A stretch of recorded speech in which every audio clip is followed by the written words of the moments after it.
বন্ধুগণ, আমাদের বক্তব্য অনেক আগেই পরিষ্কার হয়ে গিয়েছে।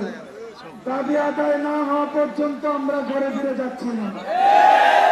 আমরা মাটির তৈরি কোনো পুতুল নাচে ছুঁড়ে ফেলে দিবেন আমাদেরকে। আমার আল্লাহ আমাকে ভালোবেসে পছন্দ করে বানিয়েছেন। আমি যেমন রক্তে মাংসে করা একজন মানুষ, আপনিও তেমন রক্তে মাংসে করা মানুষ। আপনি যদি ঘাটতারামি করতে পারেন আপনার জায়গা থেকে, তবে আমি আমার সঠিক জায়গা থেকে ঘাটতারামি করবো না কেন? আপনি যদি আপনার জায়গা অটল থাকেন, তবে অবশ্যই আমি আমার জায়গা অটল থাকবো ইনশাআল্লাহ। আমরা আলটিমেটাম দিয়েছিলাম, আলটিমেটামের সময় শেষ, কিন্তু আমাদের দাবিগুলো আদায় করতে হবে।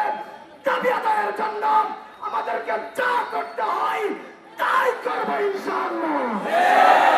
শুধুমাত্র রাস্তা ব্লকের মাধ্যমে নয়, যদি রাস্তা ব্লকের মাধ্যমে আমাদের দাবিগুলো আদায় না হয়, তবে টেকনাফ থেকে তেতুলিয়া, রূপসা থেকে পাতুলিয়া 56,000 বর্গ মাইলের গোটা বাংলাদেশকে আমরা হরতাল ঘোষণা করেন সারা বাংলাদেশ অবরোধ করে দেব ইনশাআল্লাহ।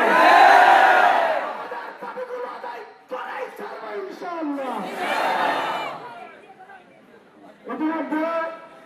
ইতিমধ্যে আমাদের ময়মনসিংহের বিভিন্ন মাদ্রাসার ছাত্ররা আমাদের সাথে যোগাযোগ করেছেন। শুধুমাত্র কেবলমাত্র ময়মনসিংহ নয়, গোটা বাংলাদেশের বহু মাদ্রাসার ছাত্ররা আমাদের সাথে যোগাযোগ করেছেন এবং কি তারা একাত্মতা পোষণ করেছেন। আমরা সাধুবাদ জানাই, আমরা তাদেরকে ওয়েলকাম জানাই।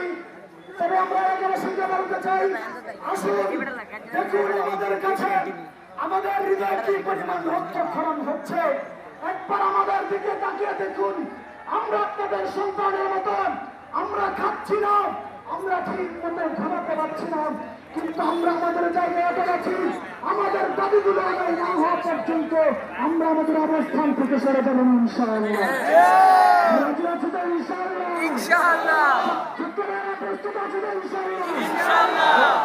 প্রশ্ন সংগ্রাম, সংগ্রাম সংগ্রাম, দালালের রাজপথ, রাজপথ রাজপথ, নারে তাকবীর, আল্লাহু আকবার। আমাদের দাবি, আমাদের দাবি।